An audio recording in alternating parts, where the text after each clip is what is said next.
ప్రకటన గ్రంథము 2వ అధ్యాయము. ఇందులో ఆఖరి పేరాలో వ్రాయబడిన మాటలు మనం జ్ఞాపకం చేసుకుందాం. ప్రకటన 2వ అధ్యాయము 18 నుంచి చివరి వరకు ఉన్న వచనాలలో ఉన్న విశేషాలు మనం నేర్చుకుందాం. ప్రకటన అనేటప్పటికీ బైబిల్ గ్రంథం గురించి తెలిసిన వారందరికీ తెలుసు. ప్రకటన అనేది ఆఖరి పుస్తకం. 66 పుస్తకాలు ఉంటే 66వ పుస్తకం ఈ ప్రకటన గ్రంథం. కొంతమంది దీన్ని దర్శన గ్రంథం అంటారు, కొంతమంది ఇంగ్లీష్ వాళ్ళు అయితే రెవల్యూషన్ అంటారు, చాలామంది ప్రకటన అంటారు. ఈ ప్రకటన అనేది చాలామంది ఉద్దేశంలో ఏంటంటే, ప్రకటన అంటే ప్రకటన గ్రంథం చదవడం కొంతమందికి భయం, అదేదో సీక్రెట్ అని. కానీ ప్రకటన అంటే అర్థం ఏంటి? ఓపెన్, అందరికీ ప్రకటించడం. అంటే దేవుని యొక్క ఉద్దేశం సీక్రెట్గా ఉంచాలని కాదు, ప్రజలందరికీ తెలియజేయాలని. అయితే ఈ ప్రకటన గ్రంథము అలంకార భాషలో రాయబడింది, డైరెక్ట్గా కాకుండా అలంకార భాషలో రాయబడడంతో కొంతమందికి కొంచెం అర్థం కాని పరిస్థితిలో కొంచెం కన్ఫ్యూజ్ అవుతూ ఉన్నారు. సరే, ఏమైనప్పటికీ దేవుని యొక్క ఉద్దేశం ఏంటంటే ప్రతిదీ మనకు తెలియాలనే, ప్రతిదీ మనకు తెలియాలనే ఉద్దేశంతోనే ఈ ప్రకటన, ఈ బైబిల్ గ్రంథం ఎక్కడో ఏ దేశంలోనో వ్రాయబడినప్పటికీ అన్ని దేశాలకి వచ్చి దేవుని మాటగా ఆయన అందరితో మాట్లాడాలని ఆయన యొక్క ఉద్దేశం కాబట్టి మన చేతికి వచ్చింది. ఈ చేతికి వచ్చిన ఈ పుస్తకాన్ని మనం అర్థం చేసుకోకపోతే మన జీవితం వ్యర్థం. దేవుని మాటనే మనం తెలుసుకోకపోతే, దేవుని మాటనే మనం అర్థం చేసుకోకపోతే ఈ మనిషిగా బ్రతకడం అనవసరం కదా. దేవుని మాట వినకపోతే ఈ చెవులకి ఇంకేంటి విలువ? దేవుని మాటను మాట్లాడకపోతే ఈ నోటికి ఏంటి విలువ? దేవుని వాక్యాన్ని మనం ధ్యానించకపోతే ఈ తలకాయ ఉండే ఏంటి ఉపయోగం? కాబట్టి ఇవన్నీ కూడా దేవుడు మనతో ముచ్చటించడానికి, ఆయన యొక్క ఉద్దేశాన్ని చెప్పడానికి. సరే, ఈ ప్రకటన గ్రంథంలో 2వ అధ్యాయంలో 7 సంఘాలకి ప్రత్యేకించి హెచ్చరికలు చేస్తూ దేవుడు ఇలా ఉండాలి, ఇలా ఉండాలని చెప్తున్నాడు. ఈ 18వ వచనంలో, 2వ అధ్యాయంలోని 18వ వచనంలో ఉన్న సంఘము, తుయతైరలో ఉన్న సంఘపు దూతకు ఇలాగు వ్రాయము: అగ్నిజ్వాల వంటి కన్నులను, అపరంజిని పోలిన పాదములు గల దేవుని కుమారుడు చెప్పు సంగతులేమనగా అన్నాడు. అంటే దేవుని మనకు పరిచయం చేస్తూ, దేవుని కుమారుని పరిచయం చేస్తూ ఆయన కన్నులు అలాగ ఉన్నాయి అని చెప్తున్నాడు. అగ్ని జ్వాల వంటి కన్నులు, అగ్ని జ్వాల వంటి కన్నులట. అంటే చాలామంది అనుకుంటారు ఆయన కరుణామయుడు కదా, ఆయన కన్నులు బేల చూపులు చూస్తాయి, లేదా ఇలాగని లెక్కలేస్తూ ఉంటారు. కానీ దేవుడు మనల్ని మనకి ఆయన పరిచయం చేయడానికి ఏమంటాడంటే ఆయన కన్నులు ఎలాగున్నాయట? అగ్ని జ్వాలల వంటి కన్నులు గలవాడు.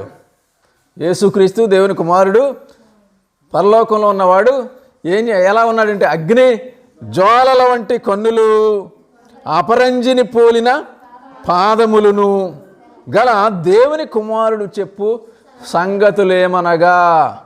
దేవుని కుమారుడు చెప్తున్న సంగతులు, మనుషులు ఎవరన్నా చెప్తున్న సంగతులను కొంచెం అటు ఇటుగా నువ్వు పట్టించకపోయినా ఏమో కానీ, దేవుడు లేదా దేవుని కుమారుడు చెబుతున్న ఆయన మాటలు వినకపోతే నష్టపోతావు. కాబట్టి హెచ్చరించి చెప్తున్నాడు, నీ క్రియలను, నీ ప్రేమను, నీ విశ్వాసమును, పరిచర్యను, నీ సహనమును నేను ఎరుగుదును. సంఘముగా ఉన్న ఆ సంఘాన్ని అడ్రస్ చేస్తూ ఏమన్నాడంటే, నీ క్రియలు తెలుసట. నువ్వు సంఘంగా ఉన్నావు, సంఘంలో ఉన్నావు అందరినీ చెప్తున్నాడు. సంఘంలో ఉన్న ఒక్క వ్యక్తిని కాదు కానీ సంఘంలో ఉన్న అందరి వ్యక్తుల్ని ఉద్దేశించి, సంఘం అంటే ఒకటే కదా, వ్యక్తులైతే వేరే కానీ సంఘం అయితే ఒకటే. ఆ సంఘం యొక్క క్రియలు దేవునికి తెలుసట. క్రియలు అంటే ఏంటి? పనులు, చేసే పనులు. సంఘము చేసే పనులు దేవుడు చూస్తాడు. ఇది గమనించండి, సంఘము చేసే పనులు దేవుడు చూస్తాడు. కాబట్టి ఒక వాక్యం చెప్పాలంటే, ఒక గ్రామర్ చెప్పాలంటే, ఒక సెంటెన్స్ చెప్పాలంటే అందులో ఏముంటాయి? కర్త, కర్మ, క్రియ. అంటే క్రియ లేకపోతే అలా ఏం పనిచేసినట్టు కాదు. కాబట్టి సంఘము కూడా క్రియలు ఉండాలి సంఘానికి. అది ప్రతీదీ దేవుడు చూస్తున్నాడు కాబట్టి మనం చేసే ప్రతి క్రియ దేవుడు లెక్క పెడతాడని గ్రహించుకొని క్రియారూపకంగా మన చర్యలు ఉండాలని జ్ఞాపకం చేస్తున్నాను. నీ క్రియలను, నీ ప్రేమను, ప్రేమ అనే మాట ఒక కవి అన్నాడు. ఏంటంటే కవి రచయిత ఏమన్నాడంటే, భూమి మీద ఉన్న చెట్లన్నిటినీ పెన్నగా మార్చి, సముద్రంలో ఉన్న నీటిని అంతటినీ ఇంకగా మార్చి, ప్రేమ అనే దాన్ని వివరించడం, రాయడం మొదలు పెడితే ఈ ఇంకైపోద్దేమో కానీ ప్రేమ గురించి చెప్పడం తరగదట. అంచేత ప్రేమ అంత విస్తారమైన సబ్జెక్టు. ఆ విస్తారమైన సబ్జెక్ట్ని, ప్రేమ అంటే ఏంటో తెలుసుకోవాలంటే ప్రపంచం అంతా తిరిగిన ఏ పుస్తకంలోనూ దాని గురించి సరిగా తెలియదు, కానీ బైబిల్ గ్రంథంలో మాత్రము దాని గురించి స్పష్టత ఉన్నది. నిజానికి ప్రేమ అంటే ఏంటో చెప్పడం కంటే అది అనుభవిస్తేనే తెలుస్తుందట. కాబట్టి ప్రేమ ఎలాగుంటుందని చూస్తే, ప్రేమ దీర్ఘకాలము సహించును, ప్రేమ మత్సరపడదు. 1 కొరింథీ 13 అధ్యాయం అంతా కూడా ప్రేమను గురించి ఉంటుంది. ప్రేమ ప్రేమ త్వరగా కోప్పడదు, డంబముగా ప్రవర్తించదు కదా. చూడండి అక్కడ ఏమున్నదో. ప్రేమ 1 కొరింథీ 13 అధ్యాయం. సరే, డంబముగా ప్రవర్తించదు, ఇంకా ఉప్పొంగదు, ఇంకా అన్ని అధ్యాయం అంతా అయిపోయిన తర్వాత ప్రేమ మత్సరపడదు, ప్రేమ డంబముగా ప్రవర్తింపదు, ఉప్పొంగదు, అమర్యాదగా. చూడండి, ప్రేమ అనేటప్పటికీ చాలామంది అనుకుంటారు ప్రేమని ఆ సినిమా పాటలు లేకపోతే లోక సంబంధమైన మాటలు ఆలకించి ప్రేమ అంటే ఏదో తప్పుడు వ్యవహారంగా చూస్తూ ఉంటారు. కానీ ప్రేమ ఇప్పుడు చదువుకున్న మాటను బట్టి అమర్యాదగా నడవదు. మరి లోకంలో చూపించే ప్రేమ అంతా అమర్యాదే కదా. ఆ అమర్యాద అనేది ప్రేమ కాదు, అమర్యాదగా నడవంది ప్రేమ. కాబట్టి అమర్యాదగా నడవదు. ఇంకా చూడండి, స్వప్రయోజనం అంటే సొంత ప్రయోజనాన్ని చూసుకోవద్దు. త్వరగా అంటే కొంతమంది చూడండి తొందరగా కోప్పడిపోతుందనంటే అర్థం ఏంటి? అందులో ప్రేమ లేక కదా. అపకారమును మనసులో ఉంచుకొనదు. యేసుక్రీస్తు వారు లేదా దేవుడు మనం చేసిన తప్పుడు పనులే దృష్టిలో పెట్టుకుంటే మనల్ని ప్రేమిస్తాడు ఆయన. మనం ఎక్కడ అసలు దరిదాపుల్లోకి మనం రావడానికి తాగం, కానీ ఆయన మనసులో ఉంచుకోకపోవడం వల్ల మనం ఆయనకి దగ్గర అవుతున్నాం. చదవం. దుర్నీతి విషయమై సంతోషపడక సత్యమునందు. చూడండి, ఈ మాట కూడా చదువుకుంటూ పోతే తెలియదు, కానీ ప్రేమ సత్యమునందు సంతోషించు. ఈ మాట చూడండి, అందరూ నాతో కలిసి చెప్పండి. ప్రేమ సత్యమునందు సంతోషించును. సరే, సత్యమునందు సంతోషించాలి కదా. సత్యం అంటే ఏంటి? యేసుక్రీస్తు అన్నవరా కదా, నేనే సత్యం అన్నాడు కదా, ఆయన వెళ్ళిపోయిన తర్వాత ఆయన ప్రార్థనలో, ఆఖరి ప్రార్థనలో ఒక మాట వాడాడు. యోహాను గారు దాన్ని లిఖించారు. యోహాను సువార్త 17వ అధ్యాయం 17వ వచనంలో ఏమన్నాడంటే, నీ వాక్యమే అంటే మనం దేన్ని ప్రేమించాలన్నమాట? వాక్యాన్ని ప్రేమించాలి. సత్యాన్ని ప్రేమించడం అంటే వాక్యాన్ని ప్రేమించాలి. అది గుర్తెట్టుకోండి. ఇంకా చాలా మాటలు చెప్పాలి. సత్యాన్ని ప్రేమించడం అంటే వాక్యాన్ని ప్రేమించాలి. వాక్యాన్ని కాకుండా వాక్యాన్ని పక్కన పెట్టేసి మిగతాన్ని ప్రేమిస్తున్నాం అంటే దేవుని ప్రేమించినట్టు కాదు. యేసుక్రీస్తు వారు అన్నారు కదా, నన్ను ప్రేమించేవారు నా ఆజ్ఞలు గైకొందురు.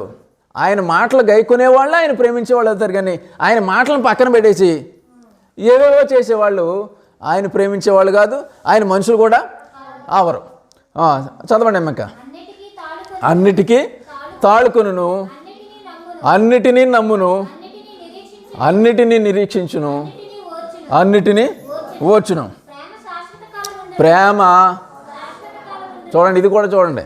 ప్రేమ చాలామంది అంటారు ప్రేమ కొంతసేపే ఉంటుంది, ఆ యవ్వనంలోనే ఉంటుంది, తర్వాత ఉండదు ప్రేమ అంటారు. అవునా? నిజమే, అది లోక సంబంధమైన ప్రేమ, ఆ వయసును బట్టి పుట్టే ప్రేమ అది. కానీ నిజమైన దేవుని ప్రేమ శాశ్వత కాలం ఉంటుంది.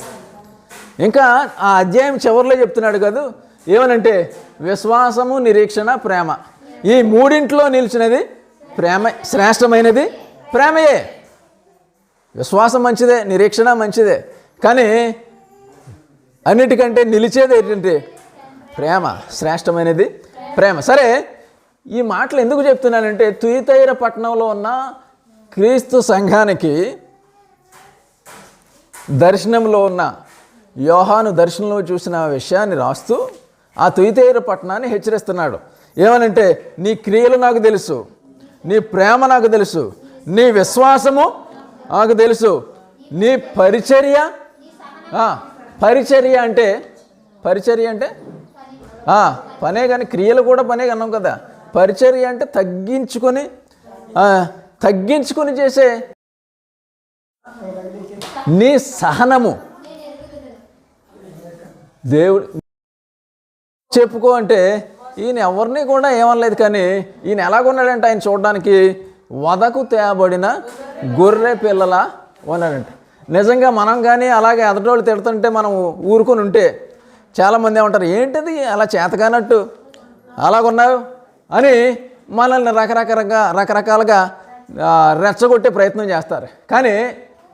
కానీ దేవుడు యేసుక్రీస్తు వారు అన్నారు, యేసుక్రీస్తు దేవుని గొర్రె పిల్లలాగా, అంటే వదకు తేయబడిన గొర్రె పిల్లలాగా తగ్గింపు ఉన్నాడు. మరి క్రైస్తవులంటే ఎవరు? క్రీస్తుని పోలి నడుచుకునేవాళ్ళు, లేదా క్రీస్తుని ధరించుకున్నవాళ్ళు, వాళ్ళు కూడా అలాగా నడవలసిన వాళ్ళే. ఇవన్నీ కూడా ఈ తుయతైర పట్టణంలో ఉన్న సంఘానికి ఉన్నాయట. ఎంత మంచి లక్షణాలండి, ఎంత మంచి లక్షణాలు కదా. నీ మొదటి క్రియల కన్నా నీ కడపటి క్రియలు మరి ఎక్కువైనవని ఎరుగుదును.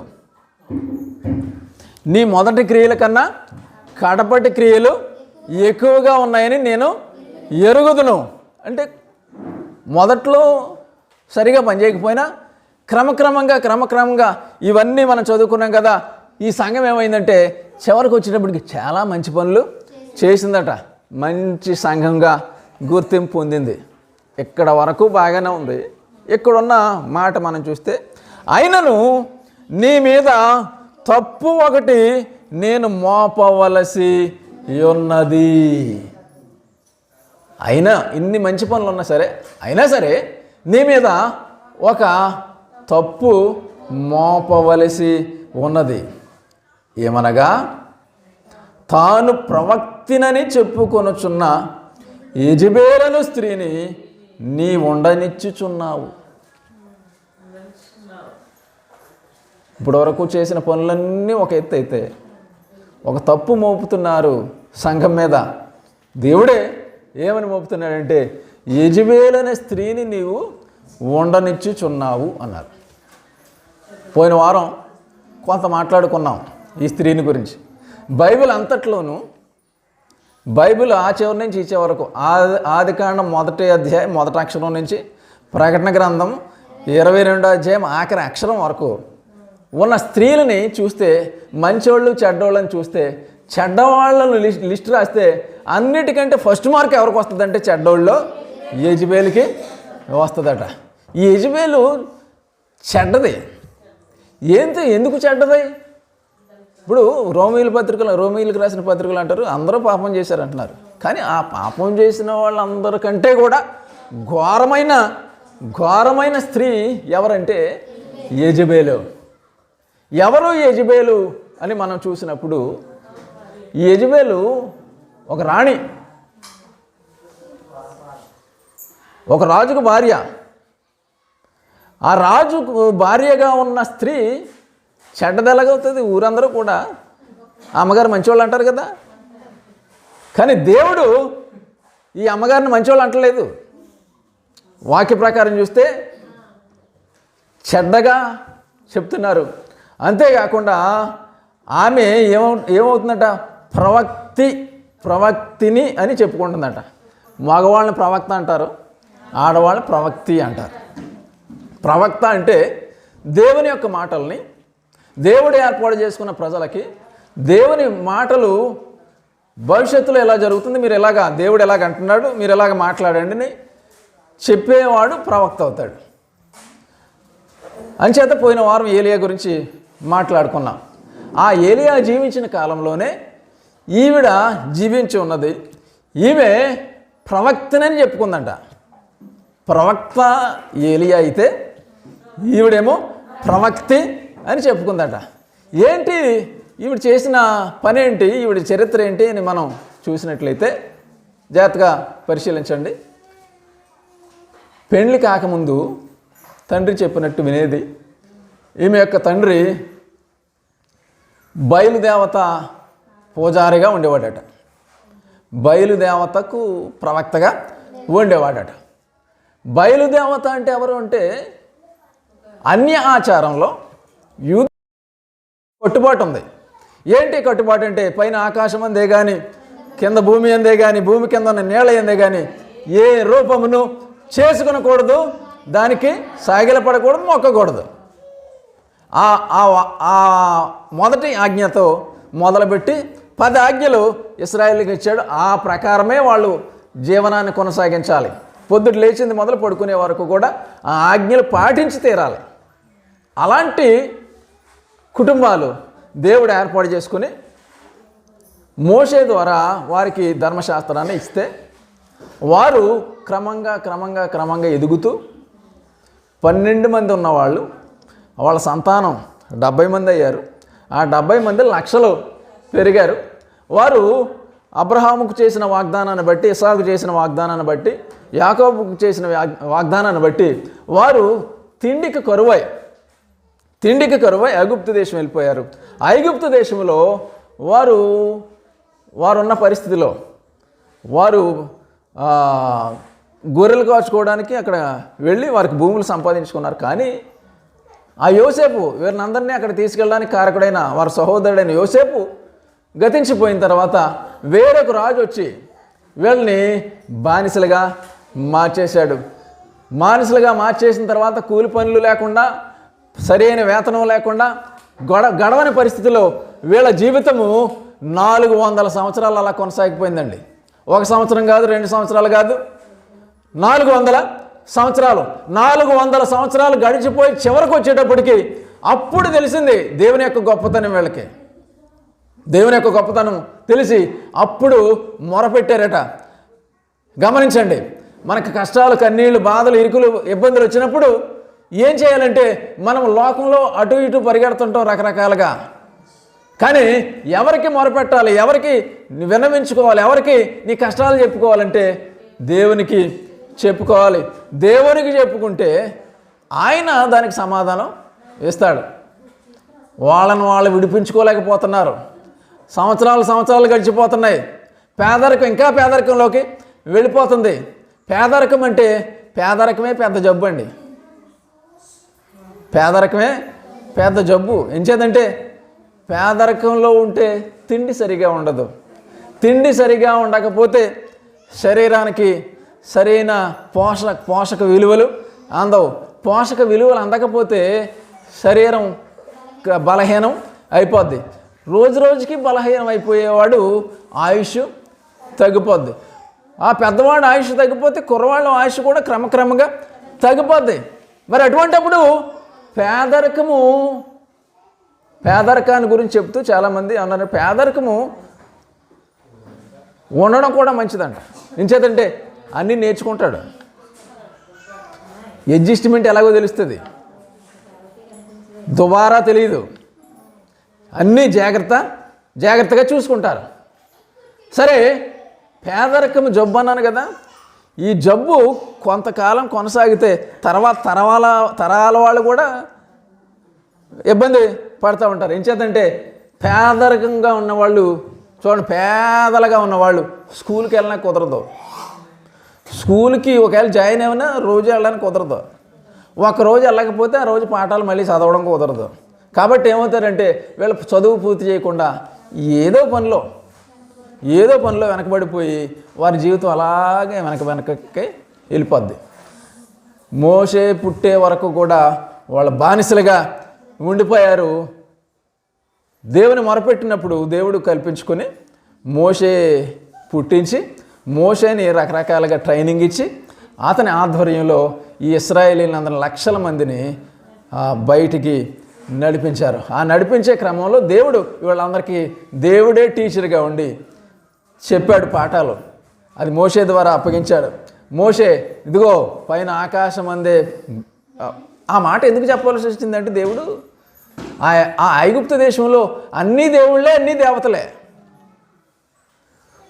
ఉరుమితే దేవుడు, వర్షం కురిస్తే దేవుడు, అలాగే పిల్లలు పుట్టాలంటే దేవుడు లేదా దేవత.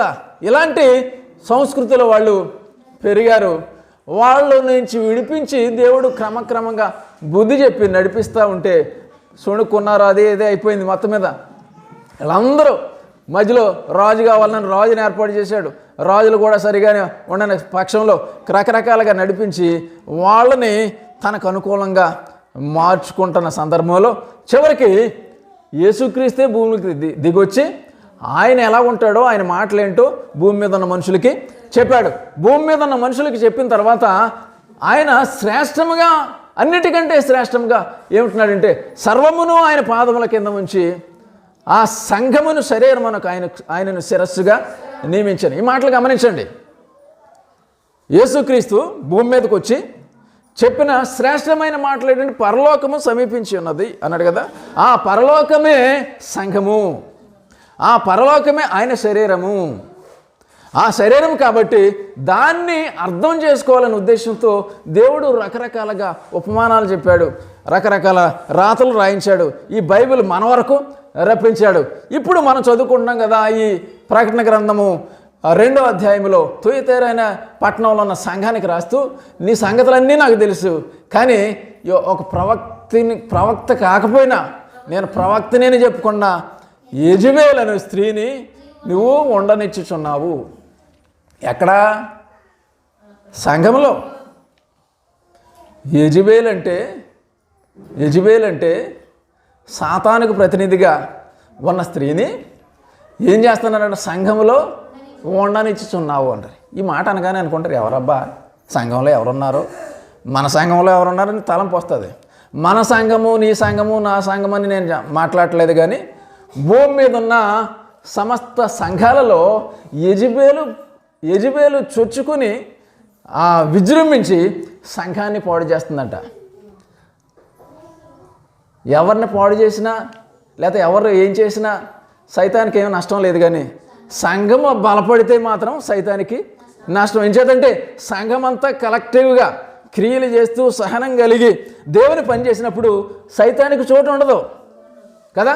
మన కుటుంబాలలో సైతానికి చోటు ఉండదు, కానీ సంఘాన్ని పాడు చేస్తే సైతానికి చోటు దొరుకుతుంది. కాబట్టి సంఘాన్ని పాడు చేయడానికి ఈ యెజబెల్ అనే స్త్రీ సాతానుకు ప్రతినిధిగా సంఘంలో దూరిందట. సంఘంలో దూరితే ఆ సంఘంలో ఈ స్త్రీని ఉండనిచ్చుచున్నారు అని ఉంది. ఉండనిచ్చుచున్నారు. సంఘంలో ఏముండాలి? వాక్యం ఉండాలి. సంఘంలో వాక్యం ఉంటే వాక్య ప్రకారం అందరూ నడుస్తారు. కానీ వాక్యం లేకుండా వాక్యంలాగా కనబడుతూ ఈ యెజబెల్ అనే స్త్రీ ఆక్రమించేస్తుందట, మన మనసుల్ని ఆక్రమించేస్తుంది. ఏంటి? ఆవిడ ప్రవక్త కాదు, కానీ ప్రవక్తనని చెప్పుకుంటుందట. చెప్పుకుంటున్న దాన్ని ఉండనిస్తున్నారట సంఘంలో. ఈనాడు చూడండి, క్రైస్తవులు లేదా క్రైస్తవ సంఘాలు, క్రైస్తవులు చేసే పనులు మన చుట్టూ చాలా కనబడుతూ ఉంటాయి. ఇవన్నీ వాక్య ప్రకారమే చేస్తున్నారా అని చూస్తే వాక్య ప్రకారం అని చూసుకోవాలి.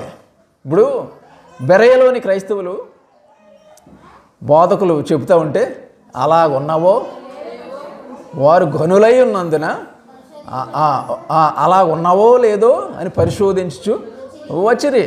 అంటే చెప్పే మాటలు అలా ఉన్నాయో లేదో పరిశీలించాలి.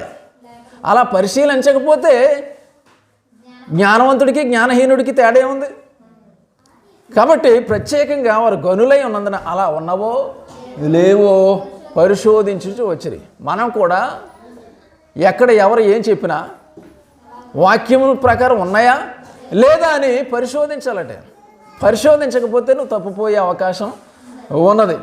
ఇప్పుడు ప్రకటన గ్రంథానికి ముందున్న ఒక పుస్తకంలో ఏమున్నదంటే యోహాను పత్రిక, యోహాను రాసిన 2వ పత్రిక, అది 1వ అధ్యాయం ఉంటుంది.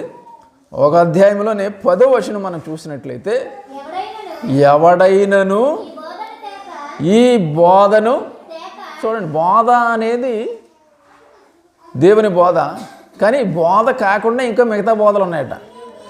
బోధలు చాలా రకాలు ఉన్నాయి.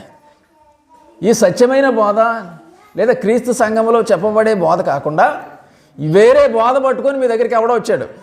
ఈ బోధను తేక మీ యొద్దకు వచ్చిన ఎడల వానిని మీ ఇంట చేర్చుకొనవద్దు. అబ్బా, ఈ మాట చూడండి, ఇంట చేర్చుకొనవద్దు.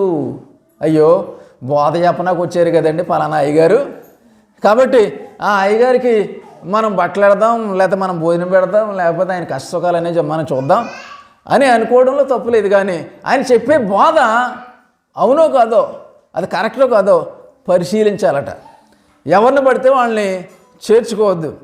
మీ వద్దకు వచ్చిన ఎడల మీరు వానిని మీ ఇంట చేర్చుకొనవద్దు, శుభమని వానితో చెప్పవద్దు. శుభమని వానితో చెప్పవద్దు. ఎవరైనా వచ్చినప్పుడు మనం అభినందనలు ఏంటిది ఏం చెప్తాం? వందనాలు. మన సంఘంలో అందరికీ అలవాటు దేవుని వాక్యం ప్రకారం వందనాలు అలవాటు. మరి కొందరు ఏం చెప్తారు? ప్రైజ్ లార్డ్ అని, ప్రభు స్తోత్రం అని, మరునాథ్ అని, షాలోమ్ అని ఈ రకరకాలుగా చెబుతూ ఉన్నారు. కానీ ఎవరికి కూడా ఆ సత్యమైన బోధ తేకుండా మన దగ్గరకు వచ్చినట్లయితే మనం వందనాలు కూడా చెప్పకూడదు. ఒకవేళ చెబితే ఏమవుతుందట? 11వ వచనం, శుభమని వానితో చెప్పువాడు వాని దుష్టక్రియలలో పాలివాడగును. ఎదుటివాడు చేసే తప్పుడు బోధకి మనం ప్రోత్సహిస్తున్నాం. మనం ఏదో కాస్త కోస్త మనం వాళ్ళు కూడా మొట్ట చెప్పి వాళ్ళు తప్పుడు బోధ చేయడానికి మనమే వాళ్ళని బతికిస్తున్నాం అన్నమాట. కాబట్టి అటువంటిది దేవునికి ఇష్టం లేదు. సరే, యెజబెలు అలాగా ప్రవేశించేస్తుంది సంఘంలో. గమనించండి, స్త్రీని ఉండనిచ్చున్నావు. ఆ యెజబెలు ఒక బయలుదేవత పూజారి లేదా బయలుదేవత ప్రవక్త కూతురు. వివాహ వయసు వచ్చిన తర్వాత అప్పటికి ఆ బయలుదేవత ప్రవక్తగా ఉన్నవాడు రాజు అయ్యాడు ఒక రాజ్యానికి. ఇప్పుడు ఇశ్రాయేలీల రాజ్యానికి ఒకడు రాజు అయ్యాడు. ఆ రాజు పేరు ఆహాబు. సంబంధాలు చూసినప్పుడు ఏమి చూస్తున్నారయ్యా ప్రధానంగా అంటే, ఈనాడు ఏం చూస్తారు? కొందరైతే అమ్మాయిని చూసినప్పుడు జడ పొడుగ్గా ఉండాలి, అంతేనా? జడ పొడుగ్గా ఉండాలి. మరి జడ మరి ఏమైనా విగులు గట్ట తయారు చేస్తాడు తెలదు, కానీ జడ పొడుగ్గా ఉండాలంటారు. అలాగే కొంతమంది అమ్మాయి ఎర్రగా ఉండాలి, కళ్ళు బాగోవాలి, ముక్కు బాగోవాలి, మాట తీరు ఇలాగ ఉండాలి, నడక ఇలాగ ఉండాలి అని రకరకాల లెక్కలు ఉంటాయి. మగపిల్లాడు అంటే మరి మగపిల్లాడికి ఉండే లెక్కలు మగపిల్లాడికి ఉంటాయి. ఎంత సంపాదిస్తున్నాడు, ఆస్తి ఏమైనా ఉందా లేదా, ఇవన్నీ చూస్తూ ఉంటారు. కానీ దేవుని లెక్క ఏంటంటే, దేవుని పిల్లలు అన్యుల్ని వివాహం చేసుకోకూడదు. నీ పిల్లని వాళ్ళకి ఇవ్వకూడదు, వాళ్ళ పిల్లని నువ్వు చేసుకోకూడదని దేవుని ఆజ్ఞ ఉన్నది, చాలా చోట్ల అవి రాయబడ్డాయి. అయితే ఈనాడు క్రైస్తవ సంఘాలలో కూడా మనం చూసినట్లయితే ఎవరి పిల్లల్ని ఎవరికి ఇవ్వాలంటే నిజం చెప్పవలసి వస్తే నువ్వు క్రీస్తు సంఘంకి చెందిన వాడవో దానవో అయితే నువ్వు క్రీస్తు సంఘానికి చెందిన వారికి నీ బిడ్డనిస్తే ఈ భక్తి కొనసాగే అవకాశం ఉండదు. మామూలుగా అసలు వందనాలే చెప్పొద్దంటే జీవితం అంతా వాళ్ళతోనే పంచుకోవాలంటే అది విశ్వాసం నిలబడుతుందా? పౌలు అంటాడు కదా, నా విశ్వాసమును కాపాడుకుంటుని అంటాడు కదా విశ్వాసమును కాపాడుకోవాలట. ఎలాగ పడితే అలాగ మనం జీవిస్తూ ఉంటే విశ్వాసాన్ని కాపాడుకోలేం. మన విశ్వాసం చెదిరిపోద్ది, మన విశ్వాసము వీక్ అయిపోతుంది. యేసుక్రీస్తు కూడా ఉన్న వాళ్ళు కూడా మన ఆ శిష్యులే కదని ఊరుకోలేదు ఆయన్ని. ఆ శిష్యుల్ని ఏమన్నారు? అల్ప విశ్వాసులు, ఎందాక మీతో ఉంటాను. కాబట్టి గమనించండి, నేను కూడా నా పిల్లల విషయంలో నేనేమంటానంటే క్రీస్తు సంఘస్థులకి అయితేనే ఇవ్వాలని నా యొక్క ఉద్దేశం. ఒకవేళ అలా కాకుండా ఏదైనా ఫోర్స్ చేసి నన్ను చేసేలా అన్నారనుకోండి, నాకు ఇష్టం ఉండదు. నేను వాక్యాన్ని ప్రేమించేవాడిని అయితే నాకు ఇష్టం ఉండదు.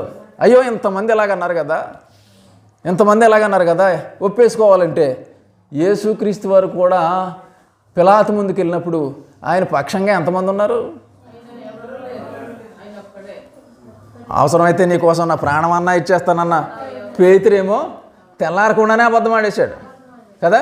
డబ్బు మూట పట్టుకున్న యోధ ఏమో అతను యేసుప్రభుని అమ్మేశాడు. ఇలాగా ఎవరికి వారు చెదిరిపోయారు, కానీ సత్యాన్ని వదిలిపెట్టలేదు. ఒక రకంగా ఆయన దేవుని కుమారుడయ్యండి మనుషుల మధ్యలో నిందించబడుతుంటే, ముఖం మీద ఏమో కాండ్రకించి ఉమ్ములు వస్తూ ఉంటే, కొరడాలతో కొడతా ఉంటే ఆయన వదకు తేబడిన గొర్రె పిల్లలా ఉన్నాడు, కానీ సహించుకున్నాడు. అంటే మనకు కూడా యేసుక్రీస్తు వారు చెబుతున్న పాఠం ఏంటంటే సహించుకోవాలి. సహించుకునేవారు ధన్యులు కదా, సహించుకునేవారు ధన్యులు. ఎవరో ఏదో మన మీద కోప్పడిపోయారని మనం కూడా కోప్పడితే లోకంలో అందరిలాగా అయిపోతాం, కానీ మనము దేవుని బిడ్డలుగా అనిపించుకోలేం. సరే, ఇక్కడ ఈ యెజబెలు సంఘాన్ని పాడు చేస్తుంది కదా. ఎలాగ పాడు చేస్తుంది ఏంటని చూస్తే 20వ వచనంలో జారత్వము చేయుటకును అని ఉన్నది. జారత్వము అనే మాట ఎప్పుడైనా విన్నారమ్మా? జారత్వము అనే మాటకి అర్థం ఏంటంటే ఇది కూడా వ్యభిచారం లాంటిదే. వ్యభిచారము అంటే ఏంటంటే ఒక పెండ్లైన వ్యక్తి ఇంకో పెండ్లైన స్త్రీ కానీ పురుషుడు కానీ వాళ్ళతో సంబంధం పెట్టుకుంటే, శారీరక సంబంధం పెట్టుకుంటే దాన్ని వ్యభిచారము అంటారు. 10 ఆజ్ఞల్లో వ్యభిచారం గురించి ఉన్న జారత్వం గురించి లేదు. ఇప్పుడు యేసుక్రీస్తు వారు లోకానికి వచ్చిన తర్వాత ఆయన బోధించిన బోధనలో ఏమన్నారంటే, వ్యభిచరించవద్దని మోషే చెప్పిన మాట, ధర్మశాస్త్రంలో చెప్పిన మాట మీరు విన్నారు కదా. నేను చెప్పినదేమనగా, ఒక పురుషుడు ఒక స్త్రీని చూపు తేడా చూస్తేనే అప్పుడు అయిపోయినట్టన్నారు. దీన్ని బట్టి చూడండి, ఇన్ని సినిమాలు వస్తున్నాయి కదా, ఆ సినిమాలన్నింటిలోనూ కూడా ఒక కథానాయకురాలో లేదా కథానాయకుడో ఆ స్త్రీని పురుషుడు కానీ పురుషుడు స్త్రీని కానీ చూసే చూపు అది మోహపు చూపా కాదా? మోహపు చూపు కాకపోతే ఆ పాటలు ఎలా వస్తున్నాయి? ఆ పాటల్లో కూడా రకరకాలుగా వర్ణించి నువ్వు ఇలాగని రకరకాలుగా వర్ణించి వినేవాళ్ళని చూసేవాళ్ళని పాడు చేస్తున్నారు. వినేవాళ్ళని చూసేవాళ్ళని పాడు చేస్తున్నప్పుడు అటువంటి వాళ్ళని సమర్థించే వాళ్ళు సంఘంలో ఉంటే సంఘంలో కూడా జారత్వం ప్రవేశించినట్టే కదా. జారత్వము ప్రవేశించింది కాబట్టి సంఘంలో కొంతమంది పాటలు పాడేవాళ్ళు లేదా ఆ పాటలు రాసేవాళ్ళు కూడా ఏం చేస్తున్నారంటే ఇటువంటి ఆ సినిమా స్టైల్స్ అన్నీ తీసుకొచ్చి ఆ సినిమా చూపులన్నీ తీసుకొచ్చి సంఘాల్లో పెట్టడం వల్ల సంఘంలో కూడా యవనస్తులు పాడైపోతున్నారండి. కొన్ని సంఘాలని మనం పరిశీలించినప్పుడు యవనస్తులందరూ ఎందుకు ఇక్కడ ఉన్నారంటే వాళ్ళు తప్పు పట్టడం కాదు, కానీ ఈ మోహపు క్రియలు, మోహపు చూపులు, మోహపు మాటలు ఉండడం వల్ల ఏమందంటే జనాలు ఎక్కువగా కనబడుతున్నారు, కానీ అక్కడ భక్తికి దేవునికి చోటు లేకుండా పోతుంది. అక్కడ వాక్యం ఎక్కువగా చెప్పకూడదట. మరి ఏం చేయాలా? ఈ యవనస్తులకి గాలి కొడతా ఉండాలి. నువ్వు కాబట్టి అలా చేసావు, నువ్వు కాబట్టి ఇలా చేసావంటే వీళ్ళు పొంగిపోతూ ఆ కెమెరాల ముందు కనబడుతూ పరస్పరం ఒకరినొకరు ఆ మోహపు చూపులు చూసుకుంటూ వాళ్ళు దాన్ని ఏం చేస్తున్నారంటే దేవుని సంఘాన్ని యెజబెలు స్థావరంగా మార్చేస్తున్నారు. ఎవరో ఒక సంఘాన్ని నేను ఉద్దేశించి చెప్పడం కాదు, కానీ సంఘాలన్నింటిలోనూ యెజబెలు ప్రవేశించి ఏం చేస్తుందంటే తన వైపు తిప్పుకోవడానికి ఈ జారత్వం అనే వల విసురుతుంది. ఆ జారత్వం అనే వల విసిరినప్పుడు నువ్వు నీ పాత్ర ఏంటి? నువ్వు దేవుని బిడ్డవు కదా, దేవుని కోసం పని చేయడానికి తీర్మానం చేసుకున్న బిడ్డవు కదా, మరి నీ పనేంటి? చూసి చూడనట్టు పోవడమేనా? ఎవడో యెరూషలేము నుంచి యెరికో పట్టణం వెళ్తుంటే దారి పక్కన పడిపోయాడు, కొన ఊపిరితో ఉన్నవాడిని చూసి చూడనట్టు వెళ్ళిపోతే ఆనాటి లేవీయుడు, ఆనాటి యాజకుడు చూసి చూడనట్టుగా వెళ్ళిపోయాడు. కానీ సమరయుడు అంటే పనికిరాని వాడి కింద లెక్క సమాజంలో, మిగతా వాడికి అంటరాని వాడి కింద లెక్క. వాళ్ళు ఊళ్ళోకి కూడా రానివ్వరు. పైగా యూదులు అనే వాళ్ళు సమరయులతో సాంగత్యం చేయరు. ఆ పడిపోయి కొన ఊపిరితో ఉన్నవాడు యూదుడు, అతని మీద జాలి పడ్డవాడు సమరయుడు. 10 మంది కుష్ఠరోగులు బాగుపడ్డప్పుడు దేవునికి యేసుక్రీస్తు వారి దగ్గరికి వచ్చి తిరిగి కృతజ్ఞత చెప్పిన వాడు సమరయుడు. మిగతా వాళ్ళందరూ యూదులు వాళ్ళు ఏ పరిస్థితిలో ఉన్నా సరే ఆ ఫీలింగ్ పోలేదు, మేము గొప్పవాళ్ళమని వెళ్ళిపోయారు సమాజంలోకి. కానీ ఒక్కడ మాత్రం ఆయన దగ్గరికి వచ్చాడు. అయితే మనం ఏ పరిస్థితిలో ఉన్నాం? మనం కూడా సంఘం పాడైపోయే పరిస్థితిలో ఉన్నప్పుడు మనము బాగు చేయవలసిన వారమా కాదా? బాగు చేయవలసిన వారమైతే యెజబెలు ఎక్కడున్నదో చూసి ఆ యెజబెలు ఆత్మని లేదా యెజబెలు క్రియల్ని మనం ఎక్కడికక్కడ కట్ చేయాలి. చూడండి, ఇక్కడ జారత్వము చేయుటకును విగ్రహములకు బలిచ్చిన వాటిని తినుటకును. విగ్రహములు అంటే అన్ని ఆచారాలను బట్టి దేవుని యొక్క మహిమను ఎత్తుకుపోవడానికి వెలిసిన బొమ్మలు, విగ్రహాలు. ఇది భారతదేశంలోనే కాదు, కానీ ప్రపంచం అంతా ఉన్నాయి. ముఖ్యంగా ఈ యూదులందరూ కూడా చెరపెట్టబడి అన్య దేశాల్లో ఉన్నప్పుడు ఆ అన్య దేశాల్లో ఈ విగ్రహాలు ఎక్కువగా ఉన్నాయి. ఆ విగ్రహాలకి సంబంధించిన మనిషి కాబట్టి ఈ యెజబెలు రాజును పెళ్లి చేసుకున్న తర్వాత, అహాబుని పెళ్లి చేసుకున్న తర్వాత ఇక్కడ ఆ దేశం నుంచి ఈ దేశానికి రావాలి. పెళ్లి కూతురు పెళ్లి కొడుకు ఇంటికి రావాలి. పెళ్లి కొడుకు ఇంటికి వచ్చేటప్పుడు పెళ్లి కూతురు కూడా ఏం పెడతారండి? ఏదో సారీ అంటారు కదా, సారీ పెడతారు. అంటే వారి పరిస్థితిని బట్టి, ఆర్థిక పరిస్థితిని బట్టి పెడతా ఉంటారు. ఏం పెడతారు సాధారణంగా? ఒక బీరువా, ఒక మంచం, dressing table, dining table, sofa, ఇంకా ఫ్రిడ్జ్, వాషింగ్ మిషను, అవి బాబాయ్ ఏసీ, మిమ్మల్ని తీసుకెళ్ళాలి సంబంధాలకి.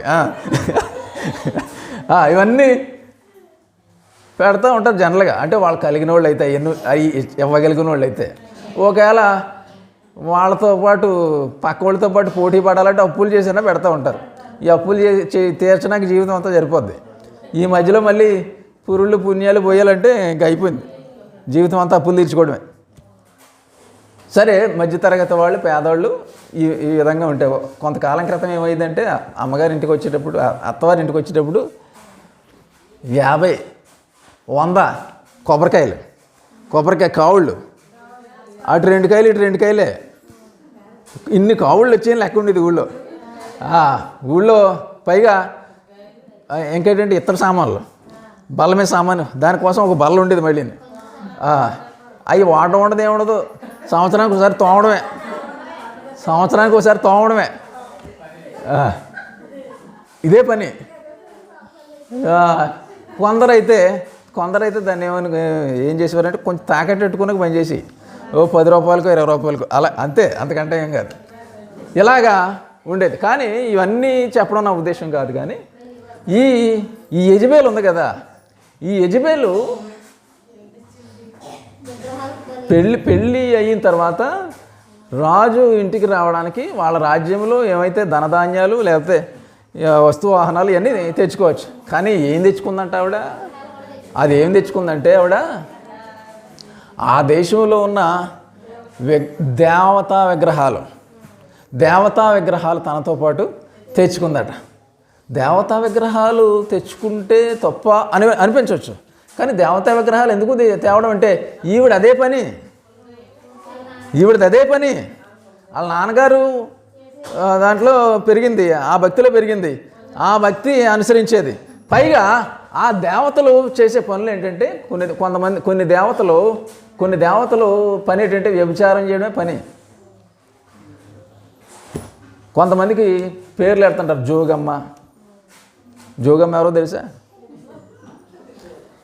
తెలియక పేర్లు పెట్టేసారు ఉన్నారు, మన చుట్టుపక్కల ఉంటే ఉండొచ్చు. కానీ సమాజంలో జోగిని వ్యవస్థ అని ఒక వ్యవస్థ ఉంది. ఏంటంటే ఊరందరూ కలిపి ఒక ఎద్దుని తోడపెద్దులుగా ఎలా తయారు చేస్తారో ఊరందరూ కలిపి ఒక స్త్రీని ఊరుమ్మడి మనిషిగా ముద్రేసి వదిలేస్తారు.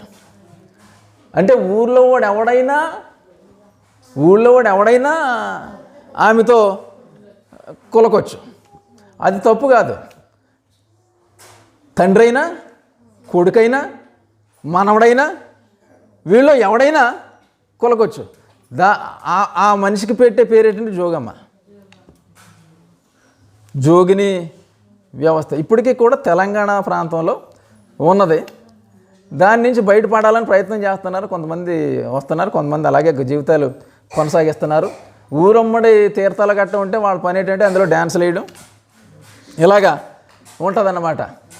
సరే, ఈ యెజబేలు కూడా దేవతలను తీసుకొస్తుంది కదా.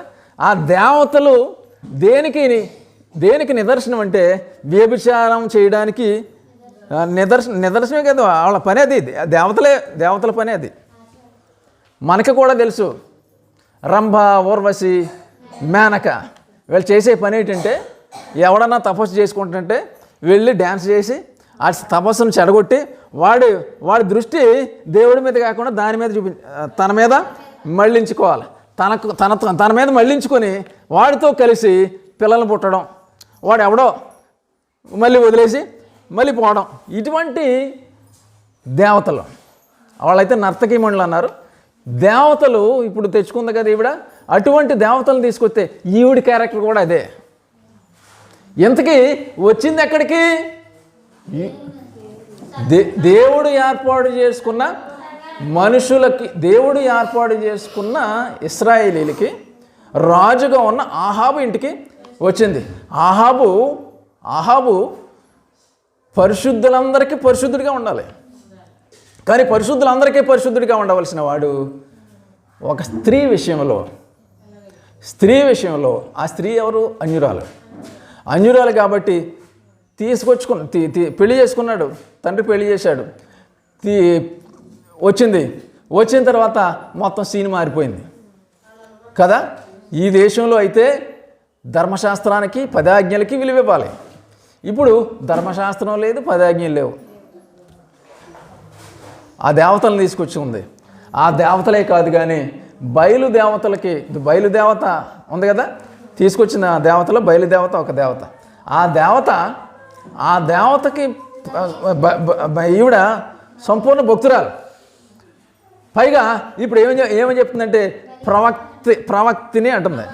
ఇప్పటి వరకు ఆ దేశాన్ని నడిపించడానికి, దేవుని ప్రజలను నడిపించడానికి ఏలియా అనే ప్రవక్త ఉన్నాడు. కానీ ఏలియా అనే ప్రవక్తను చంపేయాలని కుట్ర చేసి ఈవిడేం చేస్తుందంటే ఈవిడే ప్రవక్త అని చెప్పుకొని దేవుడు అంటే ఆయన ఎవడో యెహోవా కాదు, నేను చెప్పిందే దేవుడని ఈవిడ ప్రచారం చేసుకుంటూ ఈవిడ కూడా ఏంటిది కొబ్బరికాయలు కావాలి రాలేదు,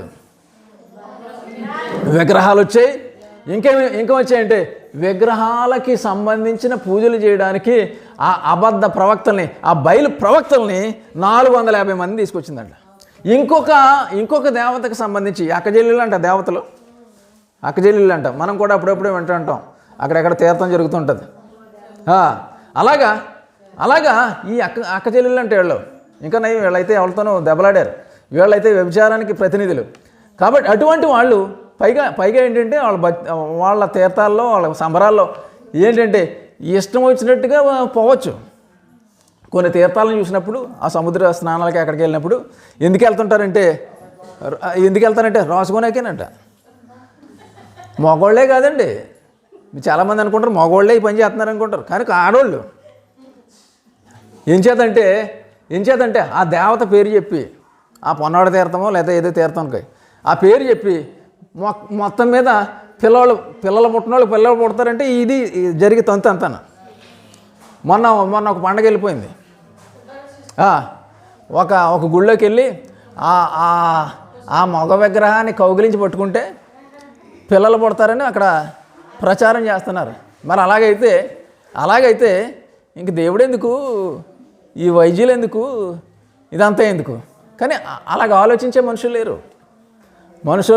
అమాయకమైన మనుషులు ఉండడం వల్ల ఇలాగా జరిగిపోతుంది. సరే, యెజబెలు ఈ ప్రవక్తలను తెచ్చుకుంది. 450 మంది బయలు ప్రవక్తలు, ఇంకో దేవతకు సంబంధించి 400 ప్రవక్తలు వచ్చారు. వచ్చి మనుషులు కదా, కొబ్బరికాయలు అయితే మూలలు పెడితే ఉంటాయి. ఈ ప్రవక్తలు ఏం చేయాలి? ప్రవక్తలు వచ్చారు, ఏం చేయాలి వాళ్ళు? ఆ దేవతకు పూజలు జరగాలి. ఆ దేవతకు పూజలు జరగాలంటే ఎలా జరుగుతాయి? దానికి బలిపీఠాలు ఏర్పాటు చేయాలి. అవన్నీ చేయాలంటే రాజు ఉన్నాడు కదా, ఆ రాజు ఇప్పుడు దాకా ఒకలాగా ఉండేవాడు. పెళ్ళయిన తర్వాత చాలామంది అంటారు పులులన్నీ మీటింగ్ పెట్టుకున్నాయంట. పులులన్నీ మీటింగ్ పెట్టుకుంటే ఆ పులుల్లో ఒక పులి మాట్లాడుతా మీయమన్నదంట. ఇదేంటి పులి అంటే గాండ్రించాలి కదా, మీయమంటుంది ఏంటంటే ఇంకో పులి అన్నదంట, దానికి నిన్నే పెళ్ళి అయింది అన్నారు.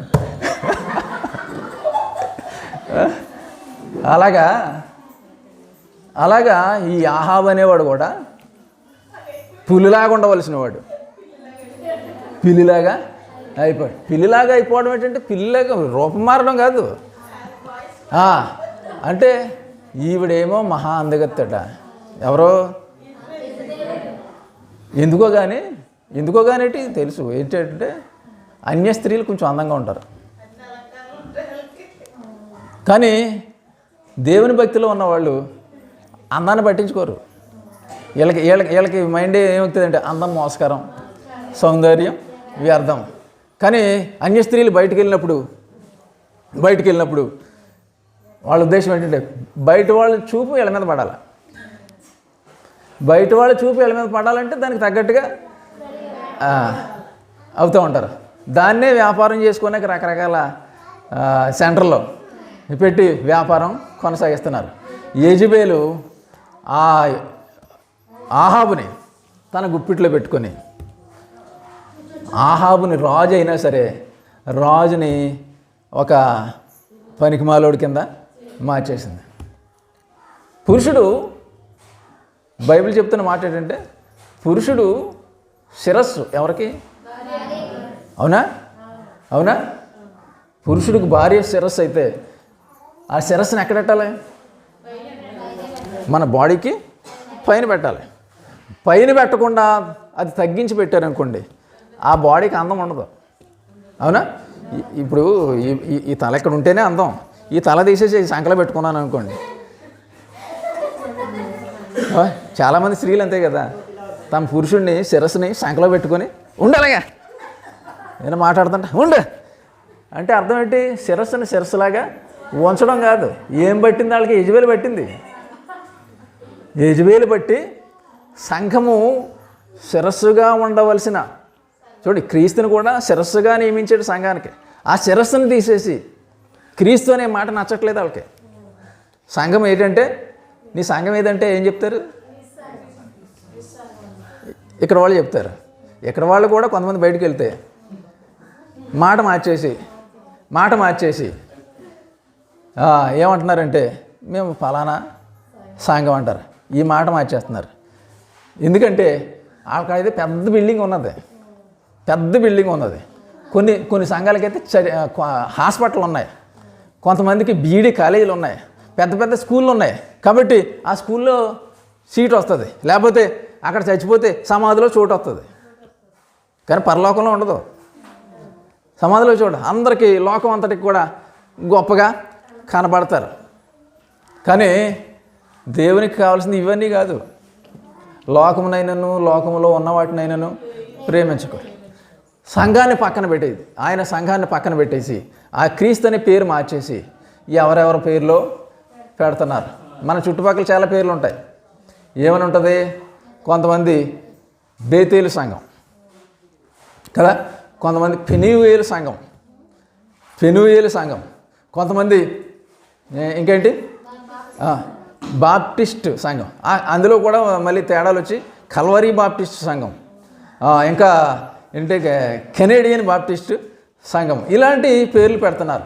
ఆ సంఘాలు ఎప్పుడు స్థాపించబడ్డాయి, ఏ ప్రవచనాన్ని బట్టి నెరవేర్పు జరిగిందని చెప్తే ఏ ప్రవచనం నెరవేర్పు కాదు. ఎవరో మనుషులు డబ్బున్న వాళ్ళందరూ పెట్టుకున్నారు, దాన్ని రకరకాలుగా నడిపిస్తున్నారు. కానీ దేవుని వాక్య ప్రకారం నడిపించే పద్ధతులు అవి కాదు. ఈ మాటలు చెప్తుంటే చాలామంది కోపం వస్తుంది. కానీ బైబిల్ పరిశీలించండి. యూట్యూబ్లో చూసేవాళ్ళు కానీ వినేవాళ్ళు కానీ పరిశీలించండి, అవునో కాదో తెలుసుకోండి. లేదంటే కింద కామెంట్ పెట్టండి, మీ నెంబర్ ఇస్తే మేము కూడా మాట్లాడతాం, లేదంటే మీరు వచ్చైనా మాట్లాడచ్చు. గమనించండి, ఈ సంఘాలలోకి యెజబెలు చొరబడి నానా విధాలుగా సంఘాలని పాడు చేస్తుంది. ఈనాడు చూడండి, క్రైస్తవుల పండగ ఏది అని అడిగితే టక్కుని చెప్తారు, గవర్నమెంట్ కూడా సెలవు ఇచ్చేస్తుంది, వీళ్ళందరూ కోరుకున్నారు కాబట్టి. ఏ రోజున అది నిజమా అంటే బైబిల్ చెబుతుంది. బైబిల్ ఏం చెప్తుందంటే అసలు బైబిల్ పరిశీలిస్తే పుట్టినరోజు సంబరంగా చేసుకునే సాంప్రదాయం యూదులకు లేదు, దేవుని బిడ్డలకు లేదు. అది ఎవరిది? అన్యుల ఆచారం. ఆ అన్యుల ఆచారము అని ఎలా చెప్పగలమంటే బైబిల్లో ఉన్నది ఏంటంటే, యోహానుని బంధించి జైల్లో పెట్టినప్పుడు హేరోదుకి పుట్టినరోజు పండుగ వచ్చింది. తన కుమార్తె మంచి డ్యాన్స్ వేసినప్పుడు ఏం కావాలమ్మా కోరుకో, నువ్వేది అడిగితే అది ఇస్తానంటే ఆ అమ్మాయి ఏం చేసిందంటే తల్లి దగ్గరికి వెళ్ళి పరిగెట్టి తల్లిని అడిగింది. ఆ తల్లిని అడగడానికి ముందు ఏం జరిగిందంటే, ఈ యోహాను జైల్లోకి ఎందుకు వెళ్ళాడంటే, యోహాను ఆ నది దగ్గర బాప్తిసాలు ఇస్తున్నాడు, మారు మనసు పొందండి, పరలోక రాజ్యం సమీపించి ఉన్నది, ఇదిగో గొడ్డలి చెట్టు వేరు నాటబడింది, మారు మనసుకు తగిన ఫలాలు ఫలించండి అని చెప్పిన ఆ యోహాను ఇంకా తీవ్రంగా ఏమన్నాడంటే రాజును విమర్శించాడు.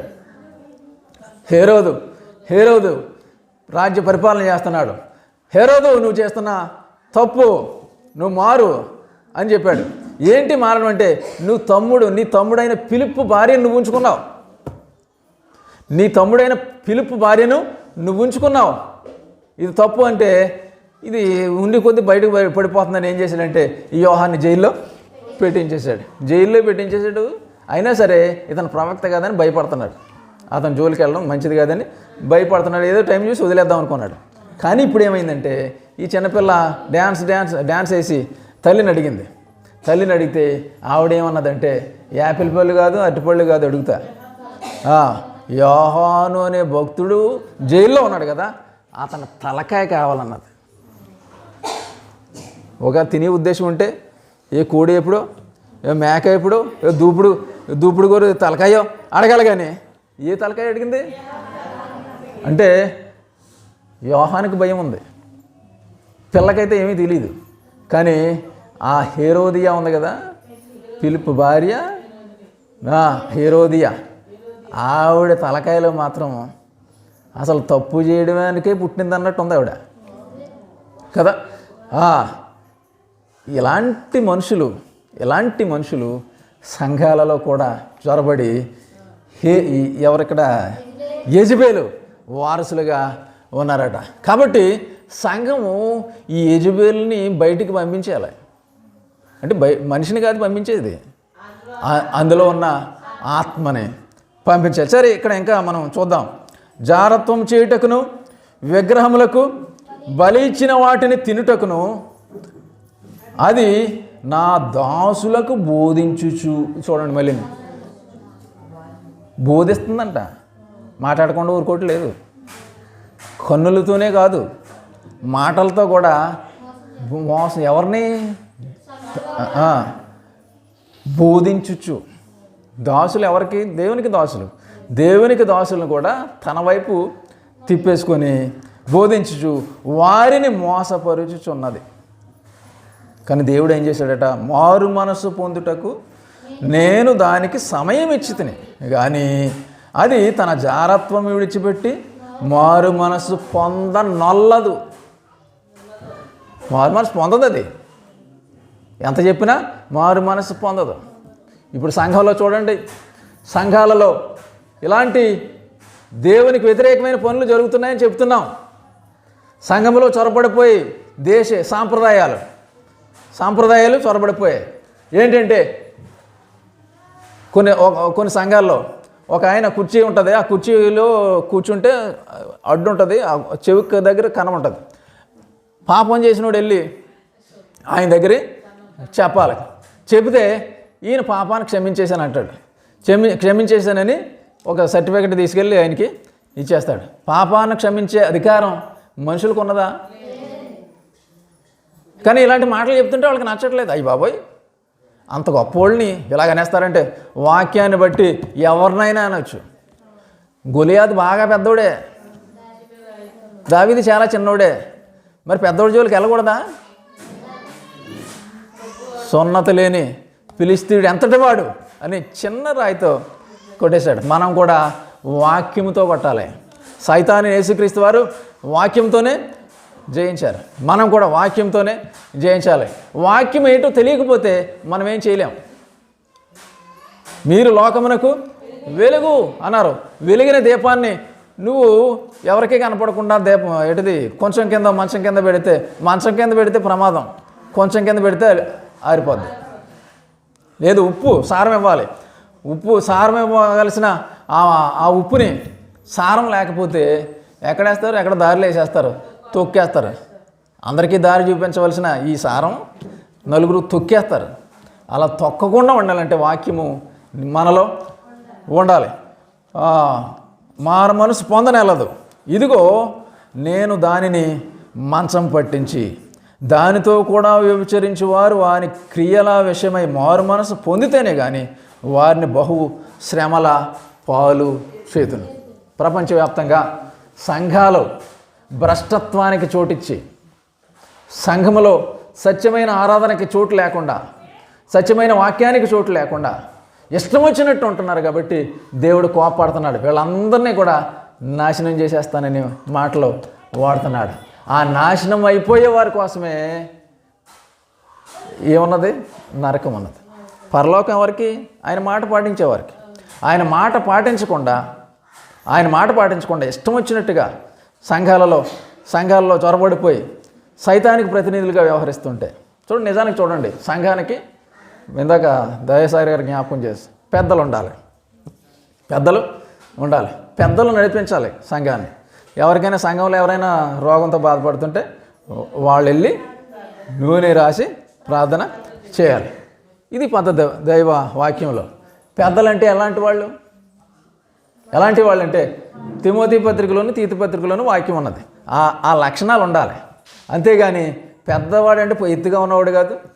పెద్దగా ఉన్నాడంటే కుటుంబంలో అలాగే 10 కుటుంబాలు ఉన్నాయని లెక్క కాదు. కానీ ఈ లక్షణాలు ఉండాలి. అటువంటి వాళ్ళని పెద్దలుగా ఏర్పాటు చేయాలి. అలా కాకుండా ఎలక్షన్ పెడుతున్నారు కదా. ఎలక్షన్ పెడితే ఏమవుతుంది? వాక్య ప్రకారం అవుతుంది? అది వాక్య ప్రకారం అవ్వదు. అయినా సరే తెలిసుండి కూడా మాట్లాడకుండా ఏజబేలు జ్వరబడిపోతే, ఇలా మాట్లాడకుండా ఉండిపోతే సంఘాలు నాశనం అయిపోతున్నాయి. ఇదిగో ప్రభురాత్రి భోజనం తీసుకుంటున్నాం కదా, ప్రభు జ్ఞాపకం చేసాడు కదా, నన్ను జ్ఞాపకం చేసుకుంటకై దీన్ని చేయడని చెప్పాను. ఎప్పుడెప్పుడు జ్ఞాపకం చేసుకుంటున్నారు? సంఘం అంతా వారంలో సంఘం అంతా ఆదివారం కూడుకొని జ్ఞాపకం చేసుకుంటున్నారు. కానీ కొందరు అలా తీసుకోక్కర్లేదు. నెలకు ఒకసారి తీసుకోవాలి అని కొందరంటే, సంవత్సరానికి ఒకసారి తీసుకోవాలి కొందరంటే, అబ్బాయి ఇప్పుడు ఏమి తీసుకోక్కర్లేదు అనేవాళ్ళు కొంతమంది ఉన్నారు.